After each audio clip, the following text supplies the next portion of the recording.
Dr. Emily Carter had always been captivated by time. From a young age, she found herself lost in the pages of history books, dreaming of the past and the future. Time was not just a sequence of moments for her, it was a vast, uncharted ocean filled with mysteries waiting to be uncovered. It wasn't simply a measurement, but a vast ocean she longed to explore. The ebb and flow of time fascinated her, much like the rhythmic waves of the sea, each one carrying secrets from different eras. Years dedicated to her research had culminated in this moment, the creation of her time machine. Countless nights spent in her dimly lit laboratory, surrounded by the hum of machinery and the scent of old books, had finally paid off. Its metallic arcs hummed with contained energy, a symphony of science only she could orchestrate. The machine was a marvel of Victorian engineering, a testament to her relentless pursuit of knowledge and her unwavering belief in the impossible. Tonight, she would walk the cobblestone streets of 1890. The thought of stepping into a world she had only read about filled her with a sense of wonder and anticipation. Tonight, she would dance with the ghosts of history. She imagined the figures she would meet, the stories she would hear, and the moments she would witness firsthand. Emily adjusted the dials on her wristwatch-like control panel. Each turn of the dial brought her closer to her dream, the culmination of years of hard work and dedication. The air crackled with anticipation. The room seemed to hold its breath, as if the very fabric of time was waiting for her to take the plunge. Excitement thrummed through her veins, a potent cocktail of fear and exhilaration. She knew the risks involved, but the promise of discovery far outweighed her fears. Taking a deep breath, she stepped into the machine, the metal cold against her fingertips. The sensation grounded her, reminding her of the reality of her endeavor. With a final glance back at her lab, she initiated the sequence. The familiar surroundings of her laboratory began to blur, replaced by the unknown. She was ready to embark on a journey through time, to explore the centuries that had always captivated her imagination. The world dissolved into a blinding white vortex. Emily felt a sickening lurch in her stomach, a disorienting sense of falling through herself. Sounds warped and twisted, her own heartbeat a frantic drum against the cacophony. Then, just as suddenly, silence. The white faded, replaced by an oppressive darkness. Emily gasped, scrambling to her feet. The air was heavy, thick with the scent of coal smoke and something indefinably ancient. A wave of nausea washed over her, her senses reeling as her body adjusted to the temporal shift. As her eyes slowly acclimated to the dim light, she realized with a growing sense of unease that she wasn't in her lab anymore. Cobblestone streets stretched out before her, slick with a mixture of rain and mud. Gaslights flickered, casting dancing shadows on the buildings that lined the street. Horse-drawn carriages rattled past, their drivers bundled in thick coats against the biting chill. She had made it. 1890. But as Emily took in her surroundings, a shiver ran down her spine. There was an unsettling stillness beneath the surface bustle of the city. Whispers seemed to emanate from the very walls themselves, too faint to discern, but heavy with an unknown dread. The air hummed with an energy that felt ancient and profoundly unsettling.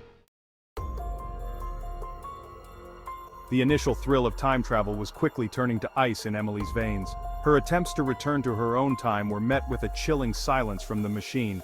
It stood cold and inert, its power extinguished. She was trapped. The shadows seemed to lengthen around her, twisting and contorting into grotesque shapes at the edge of her vision.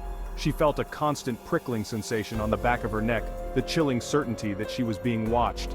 The city, once brimming with historical allure, now felt like a suffocating cage, its beauty tainted with a palpable sense of menace.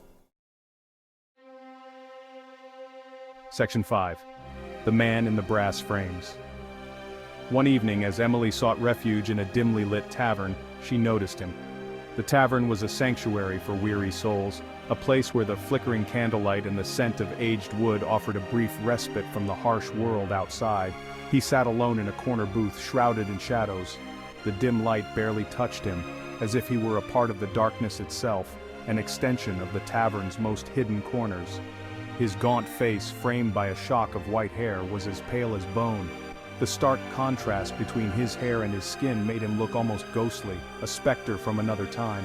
His eyes, two dark pits in his skull, seemed to bore into her, reflecting an ancient and profound sorrow. They were eyes that had seen too much, eyes that carried the weight of countless untold stories and unspoken regrets. He didn't speak, but his presence filled the room, a chilling weight that settled over her like a shroud. It was as if the very air around him was charged with a heavy, oppressive energy that made it hard to breathe. Emily tried to ignore him, to focus on the warmth of the watered-down ale in her hands. She took a sip, hoping the liquid would calm her nerves, but it did little to ease the growing unease that gnawed at her. But his gaze was relentless, a tangible thing that seemed to claw its way under her skin, burrowing deep into her bones. It was as if he could see right through her, peeling back the layers of her soul to expose her deepest fears and insecurities. The tavern, once a place of refuge, now felt like a trap, and Emily couldn't shake the feeling that she was being drawn into something far darker and more sinister than she could have ever imagined. Section 6. A City of Whispers. The whispers grew stronger. They seemed to emanate from the very shadows themselves, hissing her name, drawing her deeper into the labyrinthine streets. Sleep offered no escape. Nightmares plagued her, visions of twisting shadows and the gaunt man's accusing eyes. Emily's days blurred into a terrifying, unending present. She was a ghost in a city that was never meant for her. The fear was a constant companion, gnawing at her sanity, whispering that she would be forever lost in this time, a prisoner of the past. Section 7. The Face in the Mirror. Each day, Emily felt her grip on her own identity slipping. The face that stared back at her from the cracked mirror in her rented room was gaunt, her eyes shadowed with fear. She looked like a woman on the edge of oblivion. The line between the real and the unreal blurred. Were the shadows truly alive, or were they figments of her unraveling mind? Was the gaunt man a figment of her imagination, a physical manifestation of her growing terror, or was he something far more ancient, far more sinister?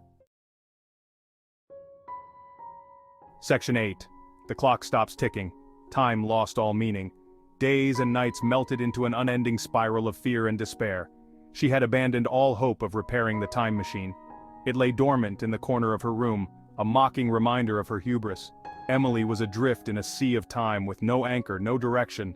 The past had become her prison, its grip tightening with each passing moment. She was no longer a visitor but a captive, ensnared by a force she couldn't comprehend. Section 9. Lost in the Labyrinth. One particularly dark night, Emily found herself lost in a maze of narrow alleyways. The oppressive darkness seemed to press in on her, suffocating her, stealing the air from her lungs.